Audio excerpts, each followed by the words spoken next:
안녕하세요. TV 배우 구독자 여러분.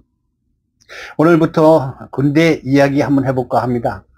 요즘에 유행하는 말 있죠? 나 때는 말이야. 나 때는 말이야. 1972년 2월 22일 군번입니다. 우선 군대 가기 전에 제가 이제 본 나이보다 조금 늦게 군대를 갔어요. 원래가 48년 9월 28일 생인데 49년 1월 5일 생으로 우리 아버지가 조금 늦게 신고를 해가지고 49년 1월 5일 생인데다가 원래 나이가 한 살 줄어들었잖아요. 그러니까 1년에 늦게 들어갔잖아요. 근데 대학 공부하느라고 2번 연기를 했죠. 그래서 3번 연기하고 또 한 번 연기했어요. 그래서 결국은 4년을 늦게 군대 생활을 했습니다. 결국은 52년생. 내 바로 밑에 동생이 52년생인데 저는 쥐띠고요. 용띠들과 같이 군대 생활을 했습니다. 우선 수용연대 이야기부터 오늘은 해볼까 합니다. 수용연대가 요즘은 제도가 어떻게 되어 있는지 모르지만 영장이 나왔습니다. 영장이 나왔는데 아까 얘기했듯이 2번 뭐 3번 연기하는 바람에 그냥 병무청에 들락날락 해가지고 결국 연기를 해가지고 가긴 갔는데 영장 나오니까 또 마음이 착잡해지더라고요. 그때는 당시는요 72년도에는 장발이 또 유행했었어요. 저는 또 화가니까 머리를 또 이만큼 길러가지고 탁 이렇게 넘기는 게 유행했잖아요. 귀도 다 덮고. 파출소 옆에 지나가다 보면 가위 가지고 있는 순경들이 있는데 또 잘릴까봐 걱정을 했었지만 어쨌든 예술가답게 머리를 길렀었는데 영장을 받고 난 다음에 이제 논산 훈련소로 오라고 그러더라고요. 몇 월 며칠까지 2월 22일까지 오라고 그러더라고요. 그 머리를 깎는데 기분이 되게 착잡해요. 짧게 깎아주세요. 기왕이면 홀랑 깎으면 안 되고 그래도 상고머리라고 그러죠. 약간 앞에 조금 남겨놓고 깎았습니다. 얘기 들어봤더니 군대 가면은 이 고참 그 이발병들이 깎아주는데 3분밖에 안 걸린대요. 탁탁탁탁탁 내려 네가 씻어 그런데요. 그래서 기왕이면 이발소에서 좀 세련되게 깎아가지고 가야지 싶어서 깎아가지고 이제 들어갔어요. 영장 들고 그 영장 나오니까 그 비용 기차 비용이 나오더라고요. 그 당시에 이 서울에서 모여서 가는 게 아니라 저는 개인별로 갔었으니까 서울에서 있었던 그 동료들 중에는 수색 참 뭐랄까 무슨 연대라고 그러나 수색에서 훈련받은 애들도 있어요. 우리 그 나중에서 자대에 와가지고 3명이서 그런 애들이 있었는데 저는 어떻게 된 게 논산 훈련소로 오라고 그래가지고 그 연무대 여기 도착해서 훈련소에 들어가니까 뭐 지금처럼 가족이 따라오는 것도 아니에요. 그 문 앞에까지만 들어가는데 나는 오지 말라 그랬어요. 우리 어머니가 또 나이도 많고 우리 아버지도 뭐 연세가 많으시고 그러는데 초라한데 또 논산까지 오셔가지고 또 나를 또 눈물로 배웅할 것 같아가지고 그래서 혼자 갔었습니다. 착잡했죠. 한마디로 말해서. 훈련소 앞에서 그 당시 그 곰탕 한 그릇을 먹고 들어갔습니다. 사회에서 먹는 마지막 밥이다 이래가지고 먹으면서도 눈물이 곰탕 국물에 툭툭툭 떨어지더라고요. 왜냐 나이도 많은데다가 사회생활에서 별로 좀 만족스러운 그 청춘을 보내지 않았었기 때문에 자 군대 가서 썩는다고 하는 말이 조금 애매모호하겠지만 어쨌든 그 당시 그런 얘기가 많았어요. 뭐 3년 썩지 뭐까짓거. 우리 친구들은 벌써 제대해가지고 예비군 훈련 받는데 난 그제서 가니까 엄청 속상하잖아요. 또 사회에서 아까 얘기했듯이 잠깐 만족스럽지 못한 생활을 했기 때문에 자 그래서 들어가니까 이제 거기서부터 훈련이 시작되더라고요. 열차 자동 뭐 이런 것도 하고요. 그 다음에 이제 배웅 받아가지고 번호 받아가지고 중대에 편입이 되잖아요. 그런데 그때부터 군인이 아니에요. 아직까지는 장정이에요. 장정 여러분 예 목소리가 그거밖에 안 나오나 예 이래가지고 장정 생활을 하는데 그때 이제 군번이 나와야지 이제 그때부터 훈련병으로 해서 정식 이제 훈련을 하게 되는데 참 그 수용연대라는 것은 부대 안으로 들어가는 게 아니라 부대 밖에 있었어요. 그때 저기 그 내무반이라고 그래야 기와집이고요. 수용연대 이야기죠. 72년도 2월 달에 수용연대는 어떻게 되어 있는가 하면은, 논산 그 훈련소 바깥에, 별도로 막사를 지어가지고 있더라고요.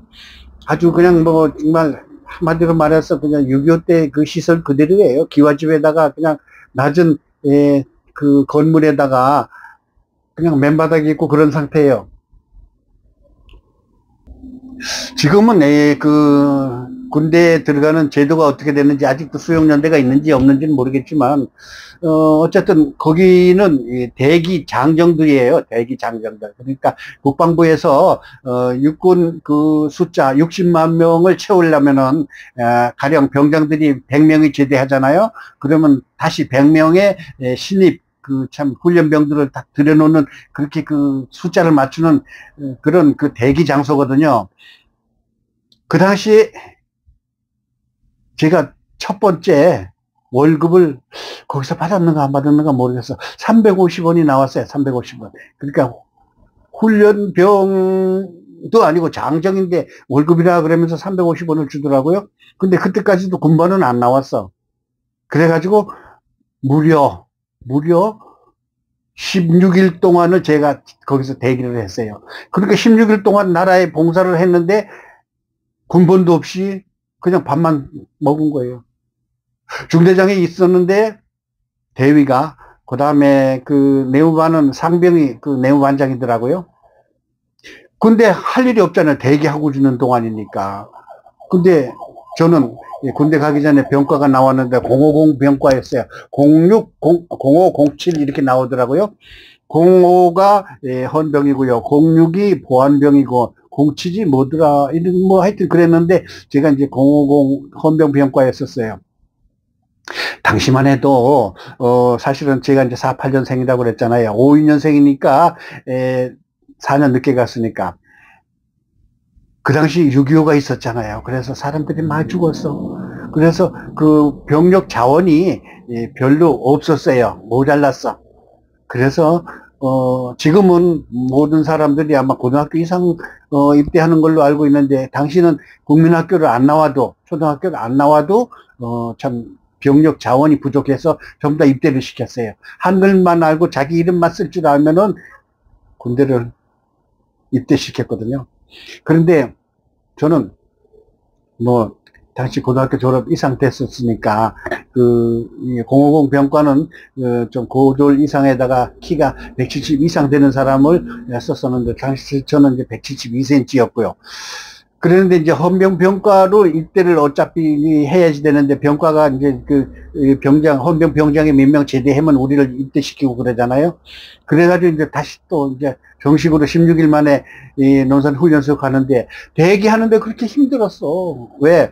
아침 6시에 일어나잖아요. 군대하고 똑같이 불침번도 있어요. 불침번이 몇 시부터 몇 시까지 이렇게 내음반에서 똑같이 1시간씩 섰었어요. 그러는데 저는 그때 좀 슬픈, 아주 더러운 경험을 했는데, 내후반장이 임모모, 이러면 내가 잊어먹지 않아. 임모모인데 내가 잘생겼다고 그러는가, 글쎄 자꾸 이거를 만지는 거예요. 기분 되게, 그렇다고 해서 그때 현역, 그러니까 우리는 장정이잖아요. 현역이 더군다나 내후반장이 건드리는데 그냥 반항할 수도 없잖아요. 싫어요. 이렇게 하면 자식 말이야 가만히 있어 이러는데, 그냥 기합 받을까봐, 빠따 칠까봐, 그냥 볼태기 맞을까봐 겁이 나가지고 아무 소리도 않고 있었는데, 밤에도 건드리잖아요. 글쎄 그런 경험이 있었는데, 드디어 이제 그 논산 훈련소로 들어가는 그런 날짜가 다가왔어요. 이제 오늘서부터 이제 군번이 나오는 거예요. 그러면은 이제 사복을 벗어서 봉투에 싸가지고 집으로 보내야 될 거 아니에요? 근데 글쎄 그 내후반 그 따뜻한 데서 벗고 그걸 싸서 보내면 될 텐데, 그 뒤에 연병장 집합 이래가지고 양팔 간격으로 벌려 이러더니 전부 다 벗는 거야. 실시 하는데 한 100여 명이 전부 다 그걸 벗고, 그냥 내복까지도 다 벗고 열중시어 차려 하는데 그 임고고에 내가 얼마나 잘산 게 또 날 자꾸 쳐다보고 거기를 쳐다보고 야 부끄러워 죽겠어. 그냥 그때 2월이면 아직 춥거든요. 근데도 글쎄 열차 자동 아유 거기서 한 5분인가 10분 가까이 벗겨놓고 훈련을 시키더라고요. 참네.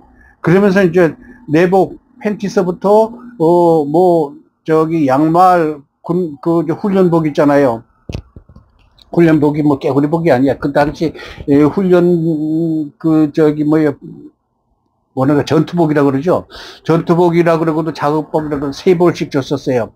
그걸 입고 그 다음에 이제 모자 쓰는 방법. 모자도 아직까지 짝대기 하나죠. 짝대기 하나도 안 된 상태의 훈련병이라서 그러는데 거기서 이제 겨우 옷을 입고 거기 보따리 싸고 간단하게 편지를 써가지고 그 비닐봉지 비슷한 거에다가 그걸 싸가지고 끈으로 묶어가지고 우리 집 주소 서울 뭐 어디 우리 그 당시 홍대동에 살았었는데 그걸 해가지고 보냈었어. 근데 우리 어머니가 그걸 받고 엄청 울었다고 그러더라고요. 우리 아들 군대 가가지고 얼마나 고생이 많을까 하면서 엄청 울으셨다고 얘기를 하더라고요. 그래가지고 수용전돼서 겨우 16일 만에 그걸 받았는데 마지막 그 부대 들어가는 날 아침에 6시에 기상하잖아요. 그럼 2월 달이면 꼼꼼해요. 꼼꼼한데 글쎄 그 하수도 비슷한 데가 있는데 거기에 내가 발을 턱 디뎌가지고 시멘트에 여기 발이 이 무릎팍이 전갱이가 피가 날 정도로 그 속에 뼈가 나 보일 정도로 상처를 입었어요. 그래가지고 옥도전기에 빨간 약 발라주고 겨우 그냥 때우더라고요. 그래가지고 훈련소 들어갔는데 그것 때문에 훈련 받는데 엄청 고생을 했어. 그래가지고 내 훈련소 들어가서 26중대 1소대에 들어갔습니다. 이렇게 해서 그 논산 훈련소 들어가기 전에 수용연대 이야기를 오늘 마치도록 하고요. 당시 수용연대에서 사실은 어떤 그 선거가 있었는데 그 기표를 해가지고 우편으로 보내야 되는데 그게 왔다 소리만 듣고 기표를 어떻게 해서 어떻게 보냈는지 몰라. 행정반에서 지들이 도장 찍어가지고 보냈는지 모르지만 어쨌든 당시 그렇게 엉망진창이었었습니다. 350원을 받았어요. 처음 거기서. 그게 월급이었는지 아닌지 아니면은 그 교통비였는지 모르겠습니다. 어쨌든 논산훈련소 들어가기 전에 수용연대에서 16일간 썩은 이야기 첫 번째 이야기였습니다. 요 군대 생활 이야기를 처음부터 끝까지 제가 한번 해보겠습니다. 그때는 그랬구나. 나 때는 그랬구나. 1972년 2월 22일 군번 123441180. 자, 이렇게 해서 군대 생활 이야기는요, 1040일 동안 있었던 이야기를 조목조목 철저하게 완벽하게 본대로 느낀 대로 하겠습니다. 다음 편 기대해 주시기 바라겠습니다. 논산훈련소 이야기 한 3편 정도가 나올 것 같아요. 그 당시 있었던 자세한 이야기를 보내드리도록 하겠습니다. 서양호가 김수영이 진행하는 그때는 이랬지 나 때는 이랬지 흘러간 청춘 꺼진 청춘도 다시 보자. 마치겠습니다. 구독, 좋아요 부탁합니다.